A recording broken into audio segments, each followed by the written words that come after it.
We've been uncovering amazing remains of a Byzantine church complex. The church covers an area of about 1.5 dunums. Buried for over 1,500 years, hidden beneath centuries of mud and silence, a single mosaic has resurfaced near the Sea of Galilee. An inscription that could rewrite everything we thought we knew about Peter, the apostles, and the early church. What secret words did Jesus leave behind, etched in stone, waiting to be discovered? Buried for over 1,500 years, hidden beneath centuries of mud and silence, a single mosaic has resurfaced near the Sea of Galilee. An inscription that could rewrite everything we thought we knew about Peter, the apostles, and the early church. The air around the excavation site is thick with anticipation. Each spade of earth reveals traces of what once was. A church, a village, a memory frozen in time. The team of archaeologists, led by Professors Morai Avium and Stephen Notley, knew they were uncovering something remarkable, but even they could not have imagined the scale of what lay beneath their feet. Early signs were subtle. Fragments of Roman pottery, a few scattered coins, the worn foundations of structures long swallowed by time. But then came the unmistakable shape of a mosaic floor, gleaming through the dirt as if it had been waiting for this exact moment to be discovered. Every line of stone told a story. Patterns formed circles, intricate borders, and then letters. Greek letters, sharp and precise, preserved for centuries in perfect silence. And etched within them, a name, Peter. Not just an apostle, but a leader, a bearer of keys, a figure central to the earliest Christian communities. The magnitude of the discovery began to dawn. Here was evidence not just of a church, but of belief, memory, and devotion carefully preserved for over a millennium. And yet, the deeper the team dug, the more questions arose. Could this really be the hometown of Peter, Andrew, and Philip?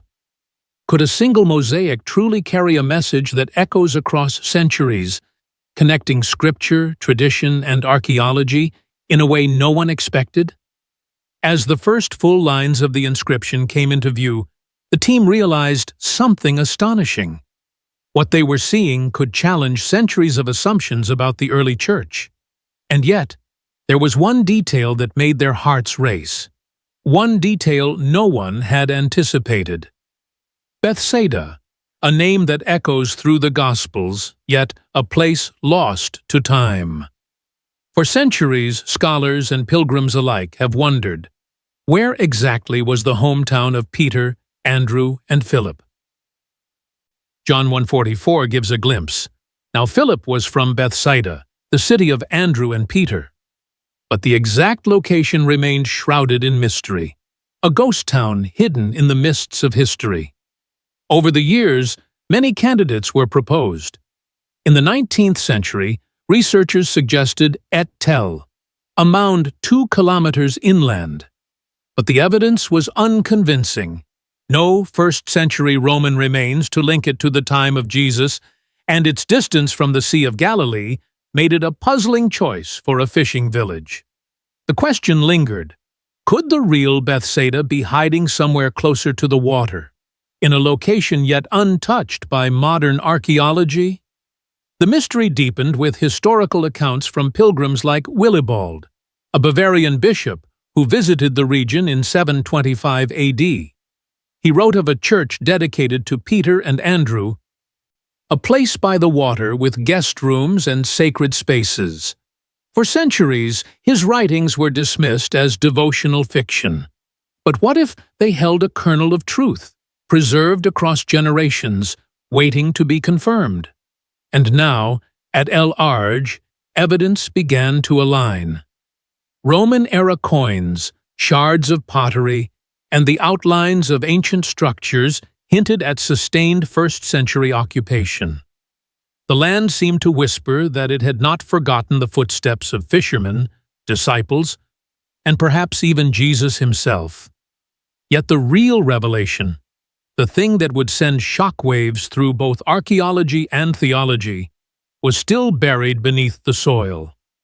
Beneath centuries of mud lay a secret inscription, a message frozen in time. And the moment it would be fully revealed, everything scholars believed about Bethsaida and Peter's role would be put to the test. When the excavation at El Arj began, the first signs were subtle, but each clue hinted at something extraordinary. Layers of Roman-era soil revealed shards of pottery, fragments of glass, and coins stamped with emperors' faces, each carefully discarded or lost by the fishermen and villagers who once lived here. These were not mere artifacts. They were fingerprints of a thriving first-century settlement, a silent testimony to lives that intersected with history itself. The foundations of small buildings emerged, their walls long collapsed into the earth. Evidence suggested a community structured for daily life, storage areas for fish, simple homes, and public spaces where villagers gathered. Even at this early stage, the team recognized something remarkable. The site wasn't just occupied, it had continuity. Roman-era structures were overlain by later Byzantine constructions, showing that centuries of devotion and memory had unfolded on the very same land. But the most compelling early clues weren't just in stone or clay. They were hints that the site held spiritual significance. Patterns in the foundations suggested organized layouts typical of churches or pilgrimage complexes. The presence of water nearby, essential for a fishing village, aligned perfectly with biblical descriptions.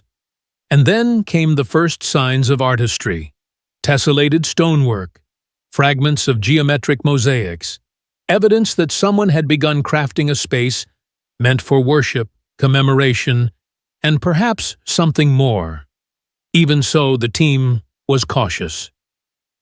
These early clues suggested a connection, but nothing had yet confirmed the extraordinary claims whispered by the fragments of history. The true breakthrough would come when the team uncovered something far more personal. A message inscribed in stone, linking this village to one of the most debated figures in Christian history, Peter. And when that inscription was finally revealed, it didn't just name Peter, it declared a role so extraordinary that it would force historians and theologians alike to reconsider what they thought they knew. Beneath layers of soil and centuries of history, the outline of a church began to emerge. Its foundations, remarkably intact, suggested a structure of significant size, large enough to serve not just a local congregation, but visiting pilgrims as well. As the archaeologists cleared the debris, the shape of the basilica became unmistakable: a nave, side aisles, and a carefully constructed apse that reflected Byzantine architectural sophistication. The moment the team stepped onto the mosaic floor, they knew this was no ordinary discovery. Tiny, colorful stones, arranged in intricate geometric patterns, covered the ground. Circles within circles, delicate borders framing repeated motifs. Every inch of the floor seemed deliberate, purposeful, designed to convey reverence, devotion, and memory. And among these patterns, fragments of Greek letters began to appear. Faint at first, then unmistakable as they were carefully cleaned. This was the first real evidence that the church was more than a place of worship. It was a statement. Someone, centuries ago, had chosen this exact location to honor a memory, a figure, a story that had endured through time. Coins and pottery suggested that the Byzantine builders were aware of the village's significance, preserving the sanctity of the site while constructing a lasting monument. Yet, for all the beauty of the mosaics, it was the inscription in the center of the floor that held the key to the mystery. Its letters were sharp, precise, and preserved in almost perfect condition. and when the team finally read the words, the air seemed to shift. The Mosaic did not merely honor a saint.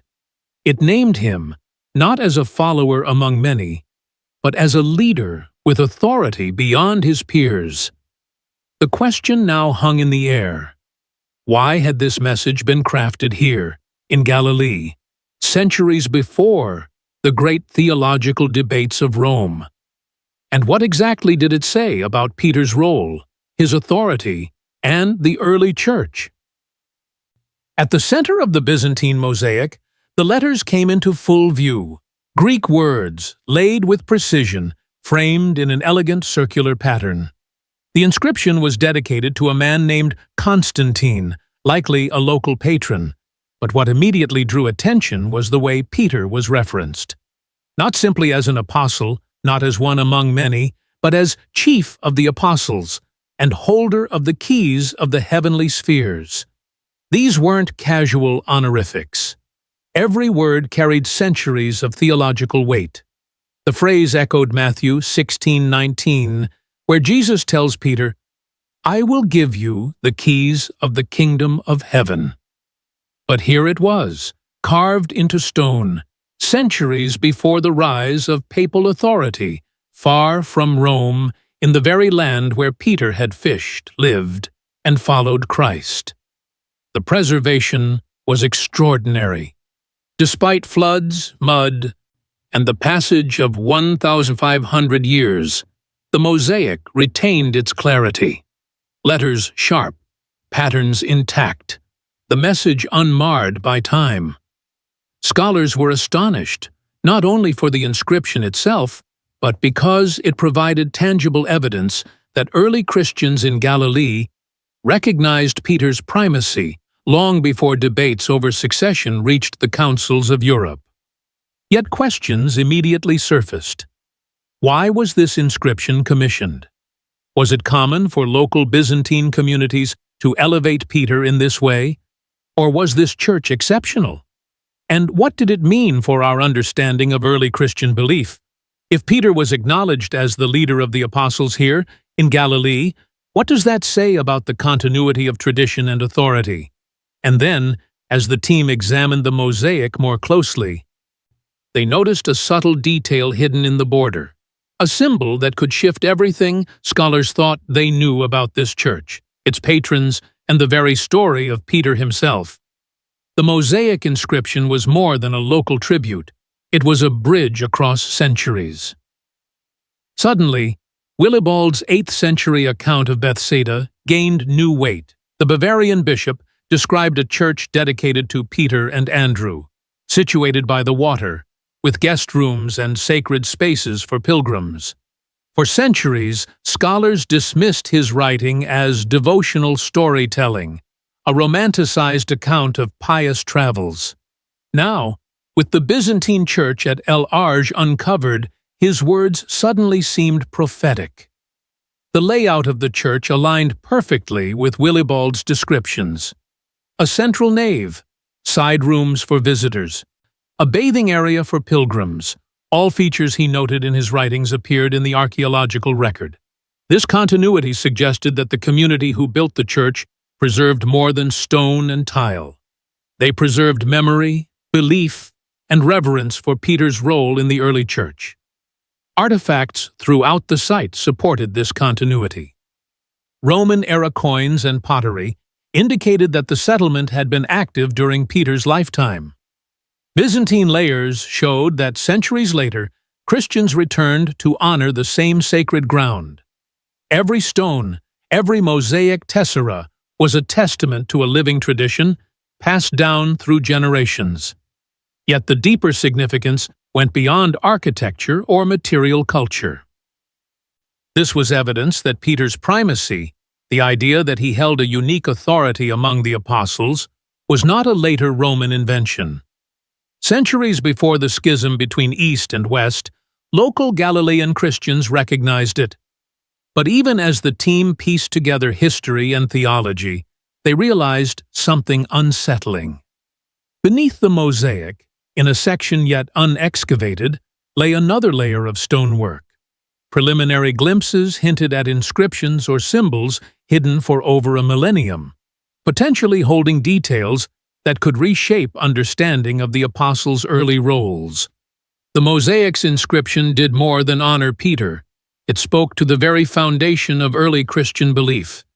By naming him Chief of the Apostles and the holder of the keys of the heavenly spheres, the Byzantine Christians of Galilee expressed a theological conviction that resonated far beyond this single church. These words echoed Matthew 16:19, a verse that would later become central to debates over church leadership and succession. Yet, here it appeared in stone, centuries before political or ecclesiastical authority in Rome could claim it. In ancient times, keys were powerful symbols. They represented stewardship, authority, and exclusive access. To hold the keys was to hold responsibility over the kingdom itself. By connecting Peter to this role, the inscription affirmed a belief that he was not merely one among 12, but the one entrusted with spiritual authority. This was not metaphorical.